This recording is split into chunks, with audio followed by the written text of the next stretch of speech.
Hi guys, it's me Angie here with another video. In this video I'm going to be talking about summer agendas, like what did I do over the summer. The other half is going to be about school, back to school, starting off the new year, and I got some tips here for you too. I also have a couple of school supplies here that will kind of give you an idea of what you should buy for school, so let's just get started. What did I do over the summer? Well, in May I went to Kiss concert with my friends, loved it so much, and then in June I went to Birthday Bash, loved it also, recommend both concerts. I also went to the pool twice with my friends and family around my area, so that was fun. I also, in July, went to Motor Country for my dad's birthday, loved it.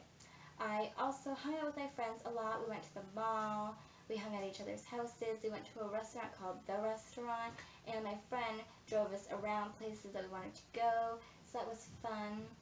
Another thing I did was I went to two beaches. One was Hampton Beach and the other one was Gloucester Beach. Both of them were amazing, and both of them had a wedding, which I didn't know I was going to see two weddings at two different, beaches, so that was cool. The beaches, both of them are amazing, so I recommend both. Um, I just hung out around here. We didn't really go anywhere else on vacation. I kind of watched some TV, some movies, and just hung around here. So I also went to Canopy in August with my friends. Loved it. Amazing. So yeah, that was my summer. So let's talk about school. So I have some tips here for school. I really suggest flashcards for studying. I really recommend studying all the time, and I think flashcards are one way that's great to study. I use it all the time, and it's really good to memorizing words. You can use it for math, English, history, and science because you always need to remember words, and flashcards are always great for studying. Also, you can write down notes and highlight them in different colors to kind of help you remember, and it's just really good to have them highlighted, and so you can see them, it attracts you to look at it, so it really does help. And that's why I think flashcards and taking notes really do help studying, so I recommend both. But if you have a way of studying, you should do your way. There's a ton of ways, but these are my go-to kind of two ways that I use when I need to study.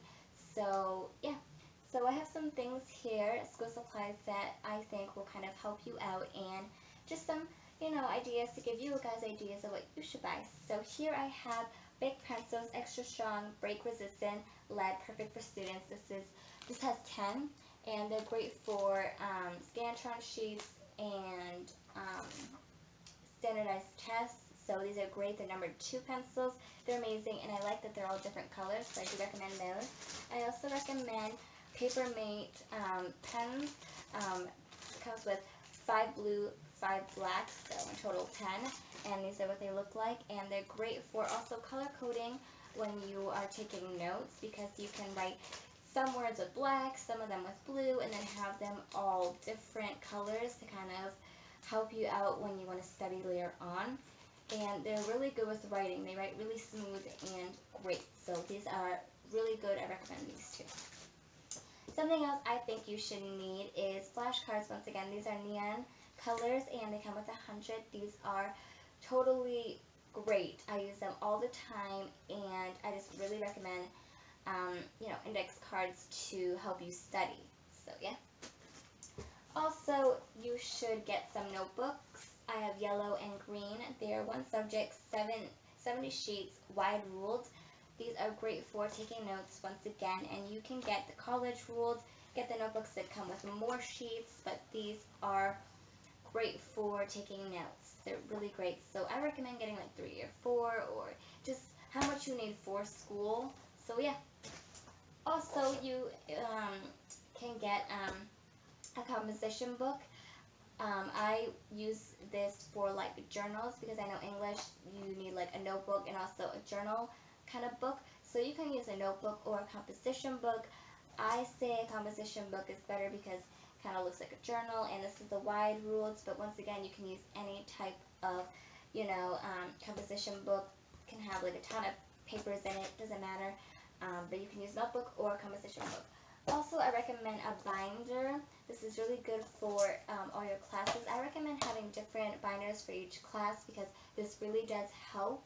Having one big one is just going to be a big mess, so I really recommend having different binders for each class because it really does help. So yeah. I also recommend folders. This is great to putting your homework in, putting notes. This really does help. So I recommend you getting some folders for that. You can use the folders for anything, but they're really good for storing papers in. Also, I recommend a calculator for math because teachers are always going to tell you, your math teachers are going to say, you always need a calculator, and you just really need it because if you are having trouble with like division, multiplication, and they're like big numbers, this really does help, so I really recommend a calculator. Those are just a few supplies that I have here to show you that I think are kind of necessary, but there's a ton of other things that are really helpful that I do have too, but I just wanted to show you a couple. But that's it for this video of summer agenda and school, kind of back to school kind of thing with school supplies. Well, hope you guys like this video. See you guys next week. Bye!